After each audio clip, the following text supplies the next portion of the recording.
Olá, tudo bem? Que bom que você adquiriu esse material.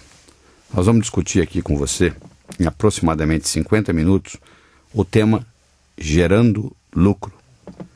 Estratégias gerenciais produtivas.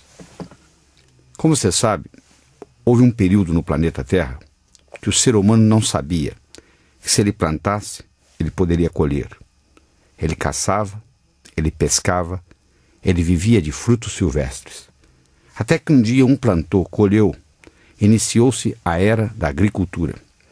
O ser humano gostou tanto de plantar e colher que ele fez isso por 8 a 10 mil anos, plantando, colhendo, plantando, colhendo, plantando, colhendo. A partir de 1750, iniciou-se a segunda era, a era industrial. Durante a era da agricultura, tinha poder no mundo quem teria terra. Na era industrial, a coisa mudou. Teria poder no mundo quem tivesse capital, quem tivesse dinheiro. A partir de 1950, iniciou-se a era da informação, a era do conhecimento. E houve uma mudança na moeda, e muita gente não se deu conta disso até hoje. A moeda hoje se chama informação. Você é rico ou você é pobre, é informação. Só que informação só tem validade se for comunicada. E é um produto altamente perecível. Se eu lhe der um jornal de ontem, mesmo que você não tenha lido, você vai dizer, não quero, é de ontem. Então passou a ter poder no mundo quem tivesse informação. Essa é a terceira onda. A primeira é da agricultura, a segunda é industrial, a terceira é da informação. A quarta onda é conhecida como a onda da produtividade, robótica, inteligência artificial, biotecnologia. A quinta onda é a onda da imaginação, manipulação de tempo e espaço, internet, realidade virtual e assim por diante. E a onda número 6 é conhecida como a onda da consciência. Como vocês veem, uma demorou 10 mil anos, a outra demorou 200 anos, a outra tem 50 anos, a outra tem 25, a outra tem... e assim por diante. Então, o crescimento de informação no mundo ocorre exponencialmente. Deixa eu dar uma ideia para você do que seja exponencial. Talvez isso lhe permita entender por que Bill Gates foi durante muitos anos o homem mais rico do mundo. Como você sabe, ele não é mais o homem mais rico do mundo. O homem mais rico do mundo agora se chama Robson Watson. Mas Bill Gates foi por muitos anos e você vai entender por quê. Se você sair nas ruas de qualquer metrópole do mundo e abordar 1000 pessoas com a mesma pergunta, com licença, eu tenho um trabalho para lhe oferecer de 31 dias e você tem 2 opções de remuneração. A primeira eu vou lhe pagar $1 milhão adiantado. A segunda eu vou lhe pagar 1 centavo no primeiro dia, 2 no segundo, 4 no terceiro, 8, 16, 32, 64 e assim por diante. Vou dobrando os seus centavos a cada dia. O que você prefere?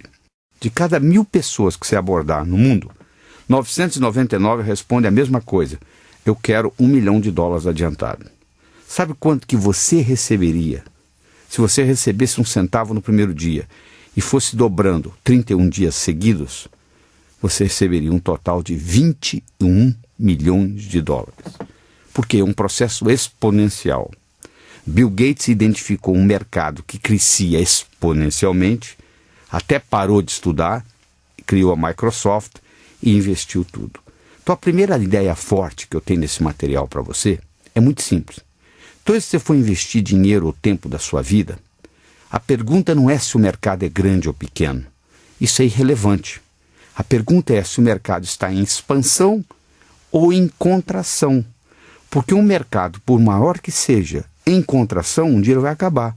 O seu tataravô pode ter ganho dinheiro vendendo roda de carruagem. Hoje, se você abrir uma loja de roda de carruagem, você não consegue vender nem para museu, que já tem uma. Então, o que o seu avô ganhava dinheiro, que era um mercado em expansão naquela época, houve um momento da história que ele se tornou um mercado em contração. E não tem mais nenhum valor. Então, o importante é saber se o mercado está em expansão ou em contração. Toda vez que você muda de uma onda para outra, você tem um processo de crise. Eu tenho uma definição de crise para você. Não sei se você vai gostar, mas vamos ver, escute com carinho. O que era, já se foi. O que está por vir, ainda não chegou. Essa é a definição de crise que eu inventei. O que era, já se foi. Quer dizer, já passou. E o que está por vir ainda não chegou. Nós estamos num período de transição.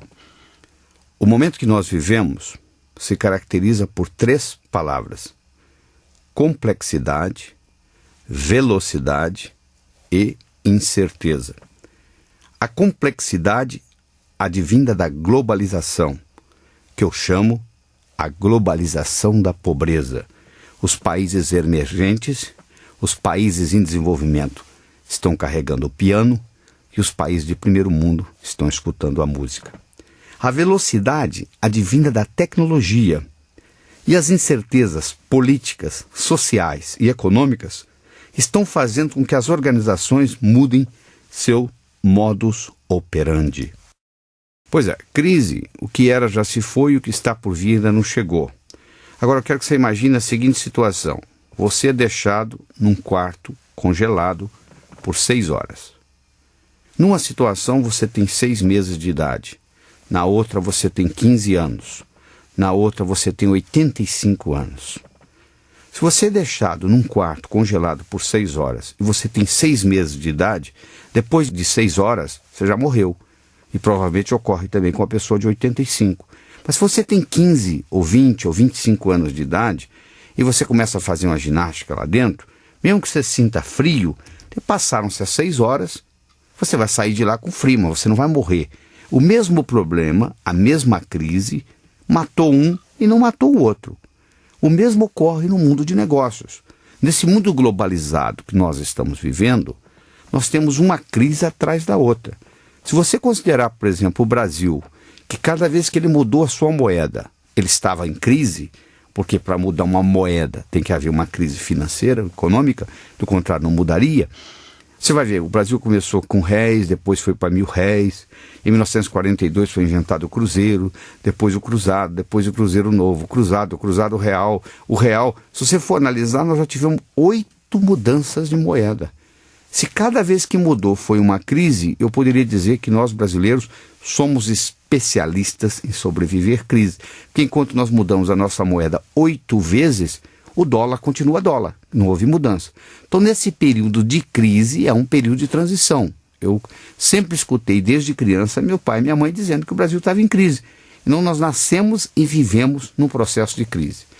O avestruz, quando ele coloca a sua cabeça dentro da areia, ele pensa que o seu corpo está protegido. Mal sabe ele que ele ficou mais desprotegido ainda. Então o que interessa é você enfrentar a crise, não é você fugir dela, porque não existe possibilidade de você esperar a crise passar. Se você espera a crise passar, quando ela passar, ela vai passar para os outros, ela vai ficar para você. Você na vida, você aprende de 2 modos. Primeiro por conta própria e segundo com experiência alheia. Tem um ditado chinês que diz que o tempo é o melhor de todos os mestres. Só que, infelizmente, termina matando todos os seus discípulos. Então, aprender com experiência alheia, com quem que eu tenho que aprender? Eu tenho que aprender com a Coca-Cola, com a Gillette, com a Kodak, com a McDonald's, com a Disney, que são empresas que mostraram como que, apesar da crise, continuam crescendo. E se você faz uma análise dessa empresa, por exemplo, a Disney começou com camundongo. Você quer modo mais simples de começar? Começou com camundongo. Você quer modo mais simples do que o McDonald's começou com a lojinha dos 2 irmãos lá, o Dick e o Maurício McDonald, e apenas com uma estratégia de escolhas limitadas, atendimento rápido e restaurantes limpos, chegaram ao que chegaram com 28.000 lojas. Você pega uma Coca-Cola que foi fundada em 1886 e que continua, só o nome Coca-Cola, só a marca, vale 100 bilhões de dólares. Então, se você observar o que essas empresas estão fazendo, você aprende a gerar lucro. Eu tenho uma analogia que eu vou passar para você aqui muito forte. Você imagina uma cadeira de balanço e você imagina um carro Fórmula 1. A cadeira de balanço, ela tem uma estrutura que faz ela oscilar para um lado, para outro, para um lado, para outro. Se você coloca mais energia numa cadeira de balanço, ela não sai do lugar. O que ela faz é oscilar mais rápido, mas ela continua oscilando. Já um carro Fórmula 1 não tem nem marcha ré. Um carro Fórmula 1 só anda para frente.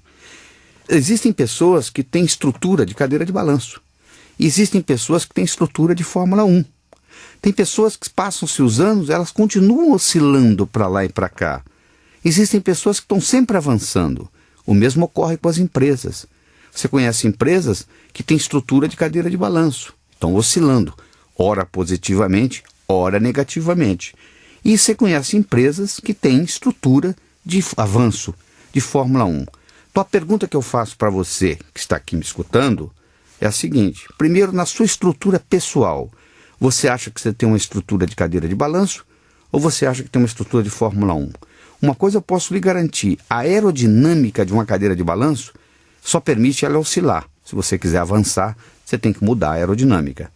A aerodinâmica de um carro Fórmula 1 é de avançar, é de avanço e não de oscilação. Então você tem que ver se a estrutura está contribuindo para a função que você quer crescer. Como no processo de crise que eu contei para vocês, que vai desde os réis, 1.000 réis, cruzeiro, cruzado, cruzado novo, cruzeiro, cruzeiro real, real, começou com cruzeiro em 1942 e terminou com real em 94 até hoje, com todas essas crises que o Brasil vem passando, o que acontece? Você tem um cérebro para resolver esses problemas e essas crises. Quando os seus problemas são capazes de serem resolvidos com a sua capacidade mental, eles não constituem problemas para você, eles constituem viver. Porque o viver é você estar executando coisas. Aquele bebê de 6 meses que fica congelado por 6 horas e morre, ele não teve estrutura suficiente para resistir. Aquele jovem de 18 anos que fez ginástica lá dentro do quarto congelado e saiu com frio, mas saiu, ele teve estrutura de conseguir sobreviver. Então, já que as crises vão aumentando no mundo globalizado que nós estamos, a única solução que eu vejo é você aumentar a sua capacidade cerebral para poder vencer essas crises. Então eu vou passar para você algumas coisas interessantes aqui. Eu quero fazer uma analogia para você do seguinte modo, presta atenção. Imagine que eu lhe dei de presente hoje uma pérola. Você coloca no seu bolso. Daqui uma semana eu me encontro com você novamente, eu lhe dou uma segunda pérola. Você coloca no seu bolso. Daqui 2 semanas eu me encontro novamente com você e lhe dou uma terceira pérola. Você coloca no seu bolso. Daqui 6 meses eu me encontro com você e pergunto, onde estão aquelas pérolas que eu lhe dei? Você vai dizer, a primeira eu coloquei no criado mudo, a arrumadeira no dia seguinte não viu, levou para o lixo. A segunda eu esqueci na minha calça, ela foi para a lavanderia, voltou sem pérola. E a terceira você não vai acreditar, eu guardei tão bem guardado, não sei onde está. Se eu tivesse lhe dado um cordão antes de lhe dar as pérolas e pedisse você, à medida que você ganhasse as pérolas, você colocasse elas no cordão, depois de 6 meses eu perguntasse para você onde é que estariam as pérolas, você dizia, estão aqui no meu pescoço, eu formei um colar com as pérolas. Então presta atenção, as pérolas são ideias, o cordão é o modelo mental.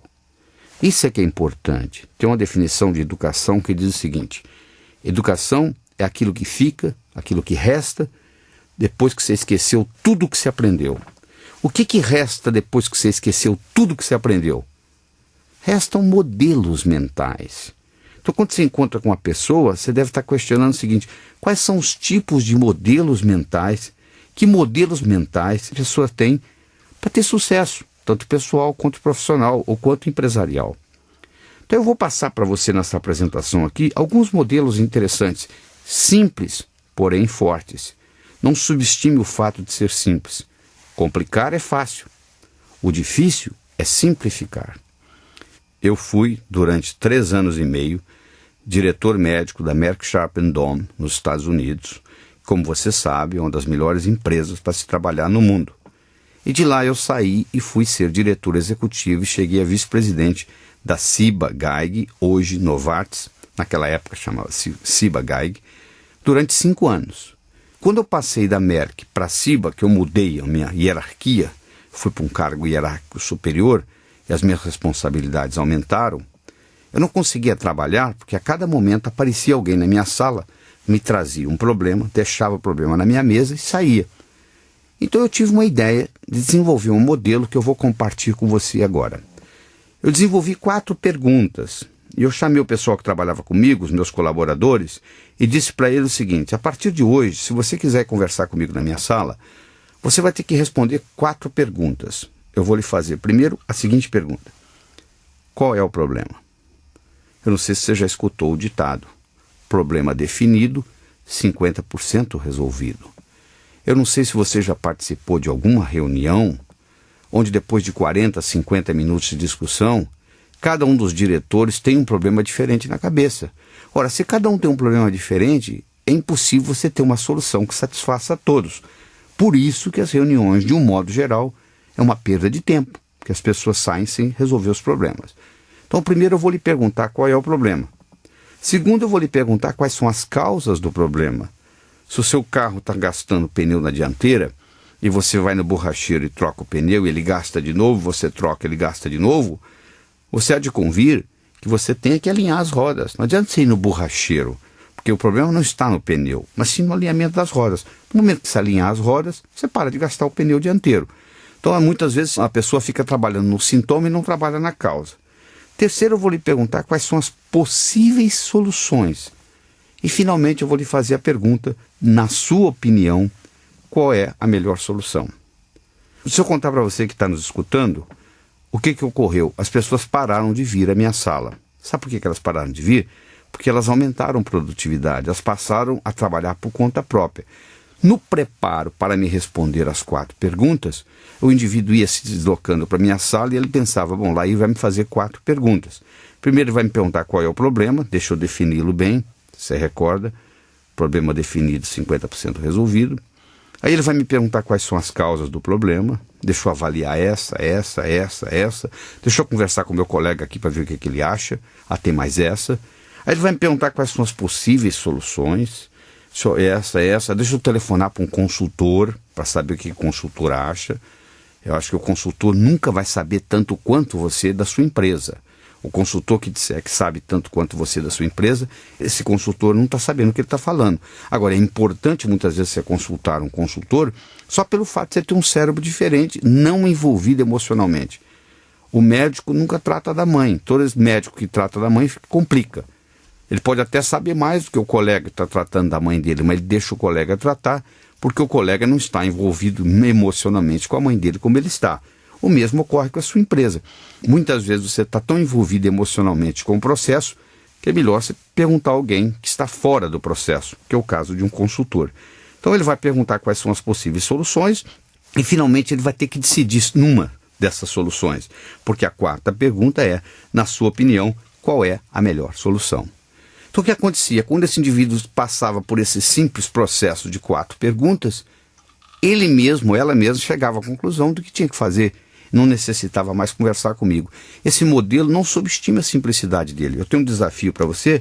Por que você não usa esse modelo? Leva ele com você de presente, coloque ou na sua parede ou na sua mente qual é o problema, quais são as causas do problema, quais são as possíveis soluções e, na sua opinião, qual é a melhor solução.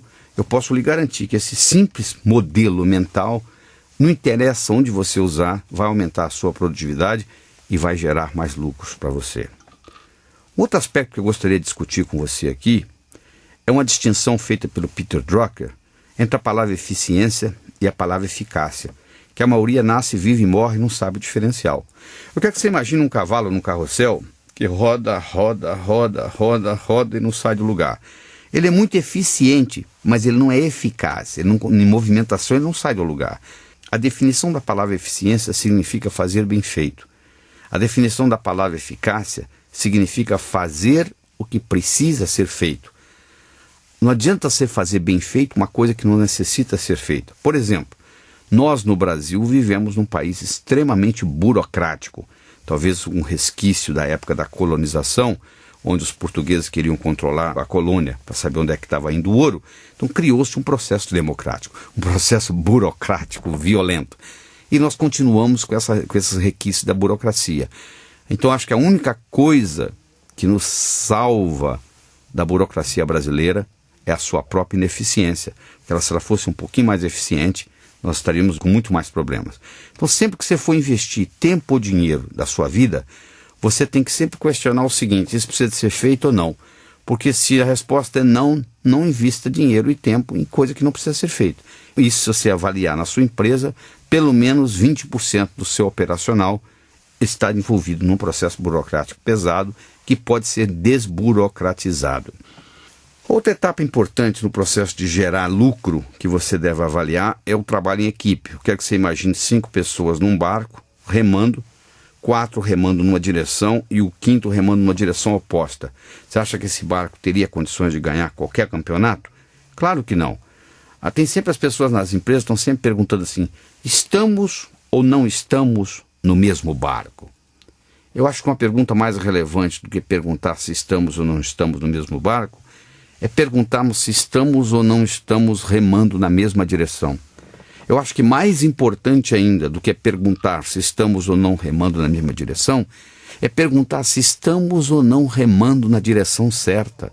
Porque nós podemos estar todos dentro de um mesmo barco, remando numa mesma direção e a direção ser errada. Então, antes de você começar a remar, antes de você fazer o trabalho em equipe, é mais importante você fazer uma análise estratégica. Se aquela estratégia que você está usando é a certa, porque uma das piores coisas que pode acontecer numa empresa é uma estratégia errada, bem implementada. Geralmente, uma estratégia errada, bem implementada, é um desastre. Pode fazer a empresa fechar as portas. E nesse trabalho em equipe tem que haver uma divisão, tanto das responsabilidades quanto dos créditos. Você deve conhecer aquele ditado, mais vale comer uma maçã dividida do que uma casca de banana sozinho, né? Você vai dividir também os lucros, mas às vezes é preferível dividir os lucros. Um outro modelo que eu quero apresentar para você aqui interessante e muito simples, eu queria que você imaginasse você caminhando num cabo de aço de um prédio para outro. Deu para imaginar? Para você caminhar nesse cabo de aço de um prédio para outro, 3 coisas são necessárias. Vamos ver se você concorda comigo. Primeiro, você precisa querer. O querer é a motivação. Segundo, você precisa saber. O saber é a estratégia.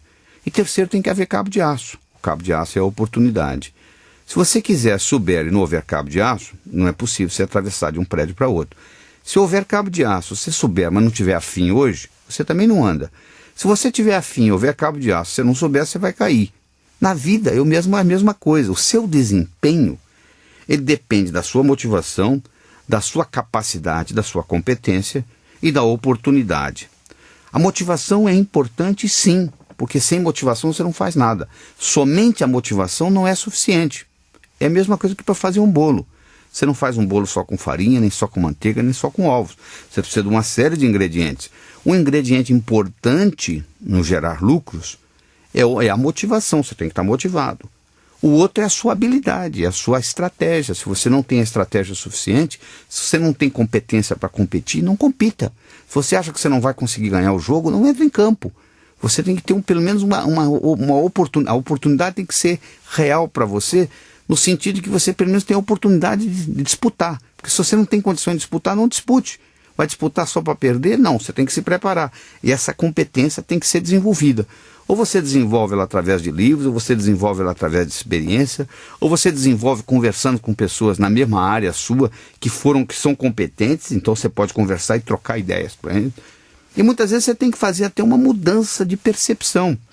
Se você já leu Platão, você deve estar lembrado que o Platão, apesar de ser uma ideia mais de 2000 anos, é tão contemporânea como se fosse dito hoje. O Platão tinha uma analogia entre uma carruagem, um cocheiro, um condutor, as rédeas e o cavalo. Então ele dizia o seguinte, o cocheiro, as rédeas e o cavalo. O cocheiro representaria a percepção, as rédeas representariam o pensamento e o cavalo representaria as emoções. Então as emoções são controladas pelo pensamento, porque as emoções não caem do céu, você não está andando na rua e cai tristeza na sua cabeça. Os pensamentos são gerados pela sua percepção.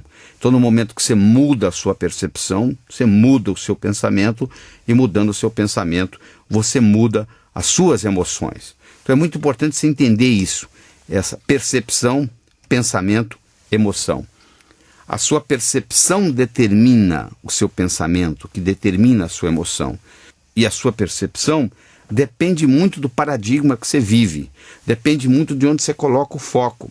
Eu não sei se você já ouviu falar de um indivíduo chamado Vilfredo Pareto, que foi um economista e sociólogo italiano, que definiu o que hoje é conhecido como a lei de Pareto, que você conhece, talvez você não conheça com esse nome, talvez você conheça com o nome de 80-20, ou talvez você nem conheça com esse nome, mas talvez você pratique na vida. Vilfredo Pareto, esse economista e sociólogo italiano, definiu que 20% do que você faz produz 80% dos seus resultados. Inversamente, 80% do que você faz produz apenas 20% dos resultados. Escute isso de novo, é importante essa lei para você. Se você fizer uma análise, 80% das suas vendas vem de 20% dos seus clientes. 80% da sua amizade vem de 20% dos seus amigos. Então você tem que aprender a focar melhor nesses que estão lhe dando os 80% de retorno. Eu acho que você não deve tratar todo mundo igual. Eu acho que isso é uma injustiça. Você deve tratar todos com respeito.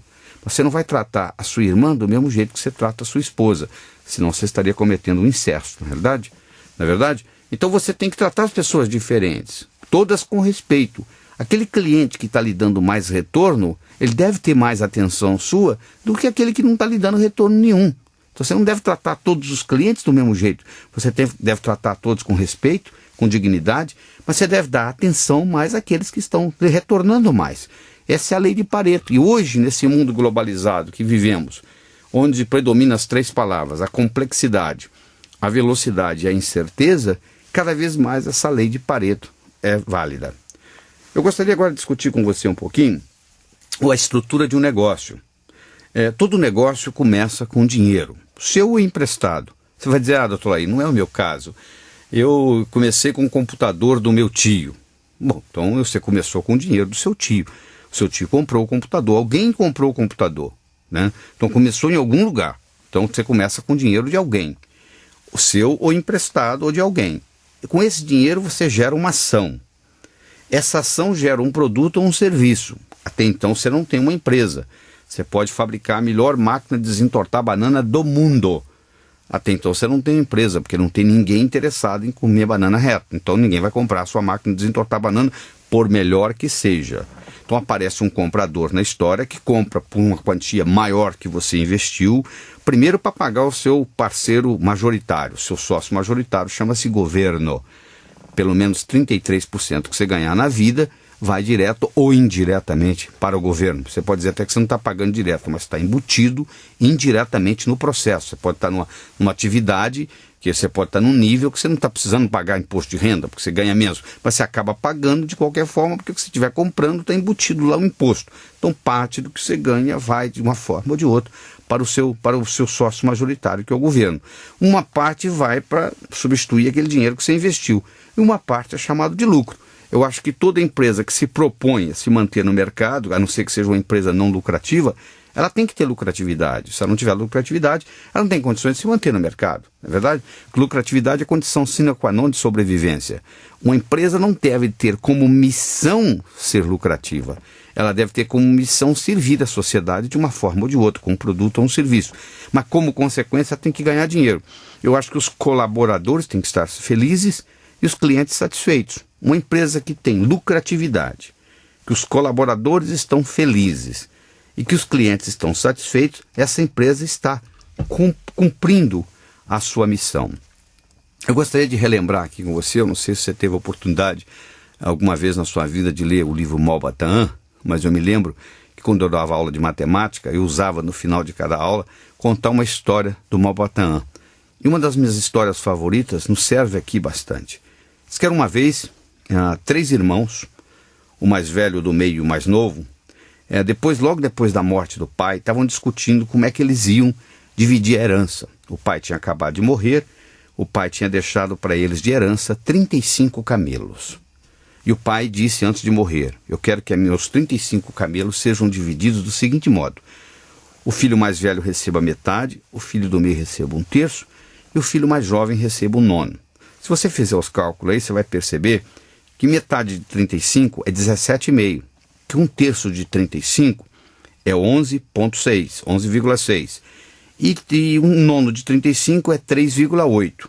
Então esses 3 irmãos estavam discutindo como é que eles iam dividir os camelos, para um ficar com 17,5, um para ficar com 11,6 e um para ficar com 3,8. E eles não conseguiam chegar a um acordo.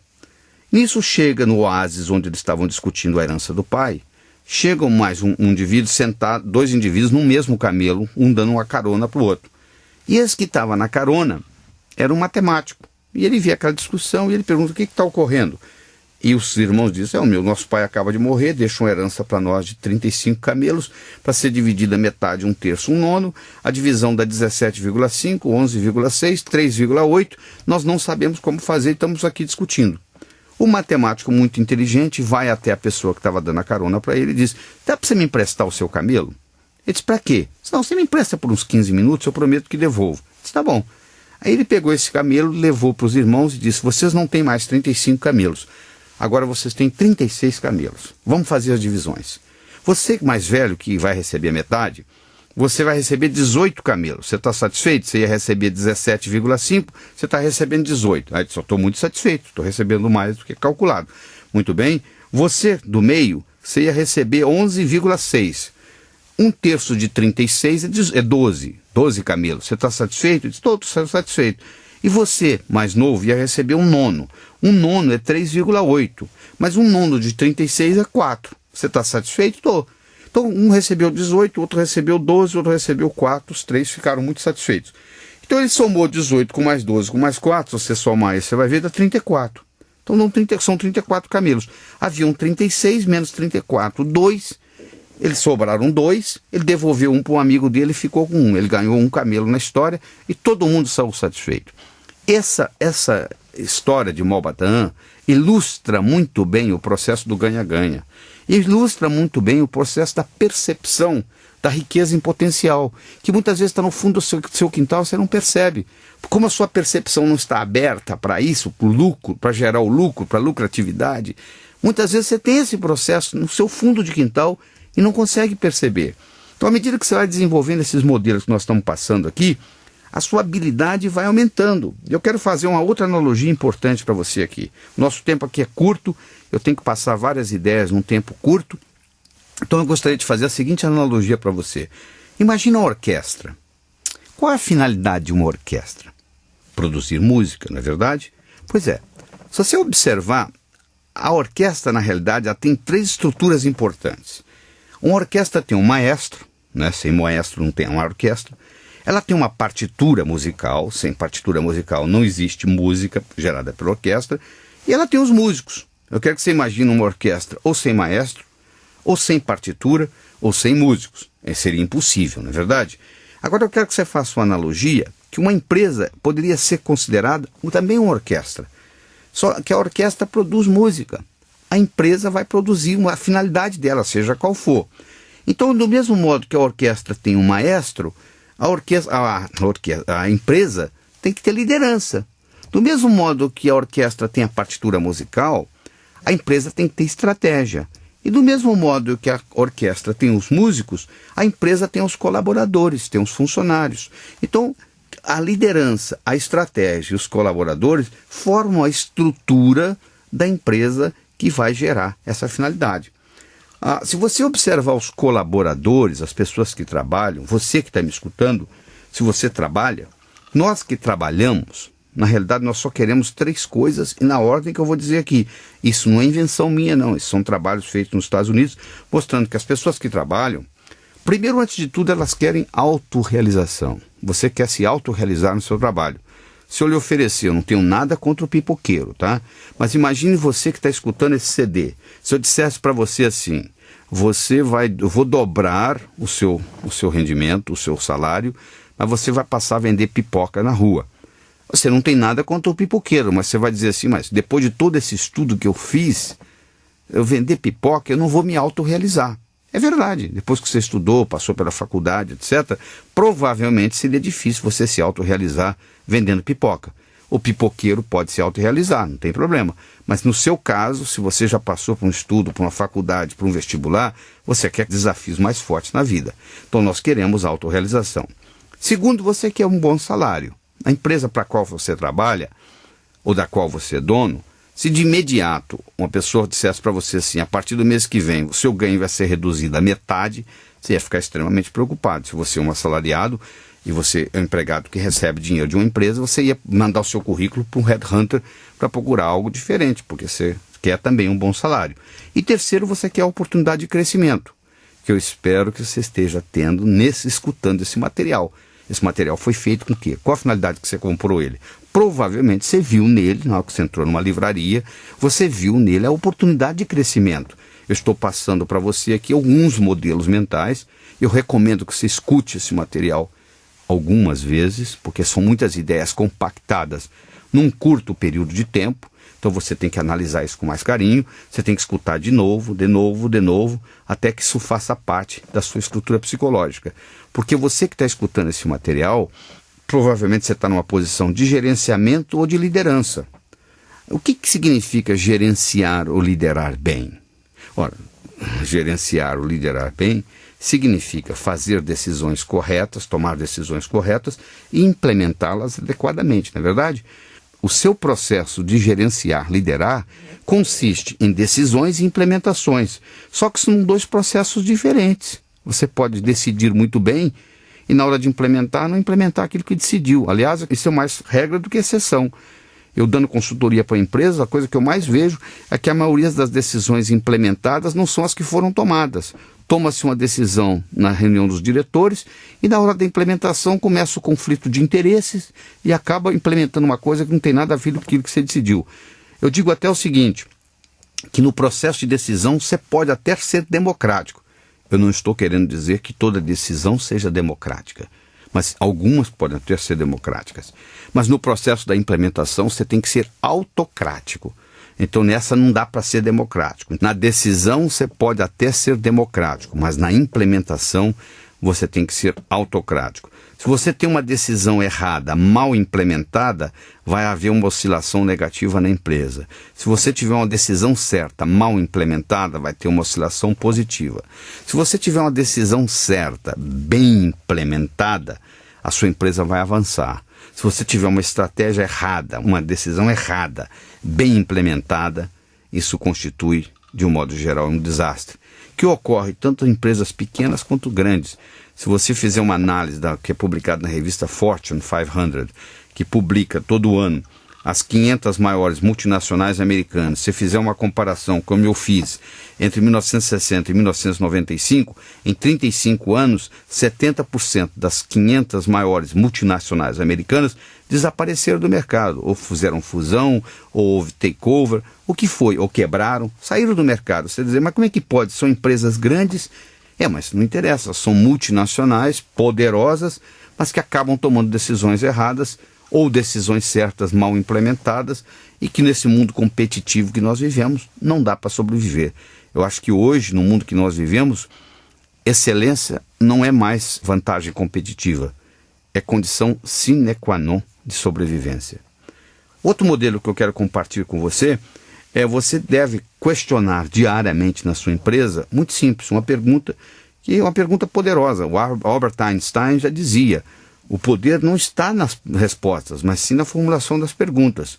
Então, se você tem perguntas fortes, você vai obter respostas fortes. Quais são os problemas que você tem na sua empresa e que você não está sendo capaz de resolvê-los? Quais são os problemas que tenho em minha empresa e que não estou sendo capaz de resolvê-los? Isso é uma pergunta muito interessante que eu acho que você deve colocar na sua mesa e guardar com você, diariamente questionando. Joe Barker, que provavelmente você já escutou, que trabalha muito com paradigmas, que é um futurólogo, é um indivíduo que estuda o futuro não como com bola de cristal, mas como ciência. Ele mostra que muitas vezes você não consegue ver a solução porque você está no que ele chama de efeito paradigma. E ele tem uma pergunta muito interessante que também ajuda a romper paradigmas, que eu vou também compartilhar aqui com você.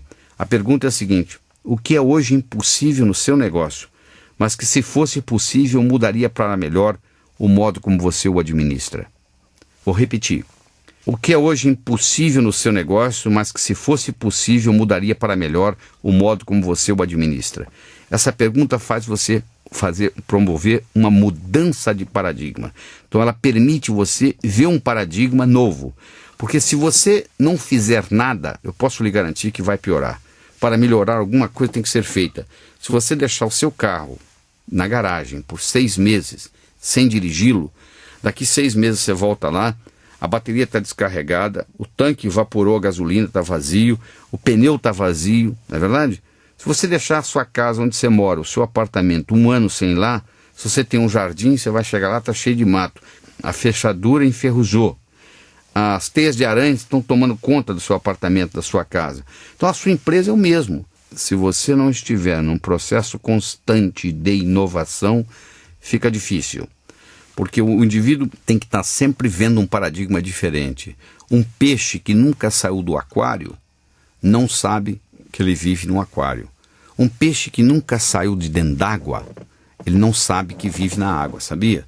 Porque ele só vai saber que vive na água o dia que ele sair da água e ver o que não é água. Se você vive num paradigma a vida inteira, você não sabe que você vive dentro desse paradigma. Você tem que sair do paradigma para ver que você vive num paradigma. Por isso que é importante viajar. Ou viajar fisicamente, conhecer novas culturas, ou viajar mentalmente. Hoje, através da internet, você pode, sem sair de casa, viajar mentalmente. E com isso você vai romper alguns paradigmas. Você lembra que houve uma época que o mundo era chato. Na época que o mundo era chato, era impossível você fazer uma viagem de volta ao mundo, no mundo chato. Quando Nicolau Copérnico chegou à conclusão que o mundo era redondo e que foi comprovado por Cristóvão Colombo, você hoje pode fazer uma viagem de volta ao mundo. Ou seja, no momento que o paradigma mudou de mundo chato para mundo redondo, as possibilidades se multiplicaram, não é verdade? Então você tem que estar sempre questionando isso.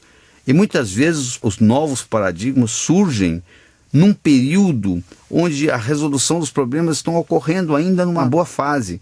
E você diz assim, para que isso novo? Se o que eu tenho está resolvendo. Só que os paradigmas se esgotam. Chega um momento que eles não funcionam mais. Thomas Kuhn, um historiador científico de Harvard, ele fez um estudo dos últimos 400 anos de ciência e ele mostrou que as pessoas que mudam paradigma se caracterizam numa das três. Ou é um jovem inexperiente, que vai trabalhar numa empresa e que eles dão um trote nele, entregam para ele um problema impossível, ele não sabe que é impossível, no dia seguinte ele volta com o problema resolvido. Ou alguém com mais de 40 anos de idade que muda de atividade ou de departamento, começa a fazer uma coisa nova. É um engenheiro, por exemplo, que resolve abrir uma pizzaria, começa a vender pizza e revoluciona o mundo da pizza. E o terceiro é o que nós conhecemos como o pau para toda obra. É o indivíduo que está no fundo do poço, que não sabe, não tem saída, e ele acaba inventando algo diferente e revoluciona aquela área onde ele trabalha. Você já deve ter ouvido falar no Almond Stroger.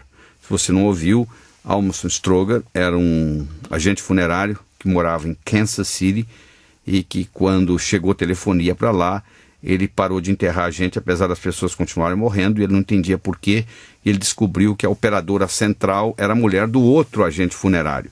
E ela estava passando as ligações todas para o concorrente dele. Ele foi lá e tentou negociar, não conseguiu, saiu dali tão chateado que ele jurou que ele ia descobrir algo que ia fazer com que a operadora não fosse necessária. Ele saiu dali e inventou o sistema de discagem. Toda vez que você fala no telefone, quando você disca ou no seu celular, parte do que você paga para a telefônica, uma fraçãozinha vai para a família do Almond Stroger. E ele era um agente funerário no fundo do poço que não tinha saída. Então esse é um modo de você encontrar saídas novas. Um outro modo que o Joe Barker ensina é você falar e se? E criar novas possibilidades, porque o jeito de você sair fora do efeito paradigma. Eu vou provar para você aqui como é que o efeito paradigma funciona. Eu gostaria que você que está me escutando, você fizesse essa soma comigo em voz alta. Vamos lá. 1000 mais 40, 1040. Com mais 1000, 2040. Com mais 30, 2070. Com mais 1000, 3070. Com mais 20, 3090. Com mais 1000, 4090. Com mais 10, o que você respondeu? A maioria responde 5.000. Não sei se você respondeu. Se você somar de novo, você vai ver que são 4.100. Mas eu coloquei você no paradigma do 1000, 1000, 1000, 1000, e o seu cérebro ficou no 1000, achando que o próximo tinha que ser 5.000. Isso é uma prova para você do efeito paradigma. Eu não sei quais são os efeitos paradigmas que tem na sua vida, mas só você pode fazê-lo e analisá-lo. Você adquiriu esse CD, eu não sei se você adquiriu ele independente ou ele veio junto do livro Gerando Lucro, Estratégias Gerenciais Produtivas. Se você adquiriu esse CD sozinho, eu recomendo que você leia o livro Gerando Lucro. Se você adquiriu ele como parte do livro, você vai ter uma complementação dessas ideias que eu estou dizendo para você aqui dentro do livro. Esse livro foi escrito com muito cuidado. É um livro que vai ser sempre contemporâneo, porque como essas ideias são as ideias básicas na área empresarial, mostrando para você o que gera lucro. Eu espero que você tenha escutado isso, tenha ajudado você em algo. E como eu mencionei antes, eu recomendo que você volte e escute de novo, e de novo, e de novo, e cada vez que você escutar, outras ideias vão surgir na sua cabeça, tá bom? Obrigado pela sua atenção, evite o mal, faça o bem, viva a sua vida extraordinariamente.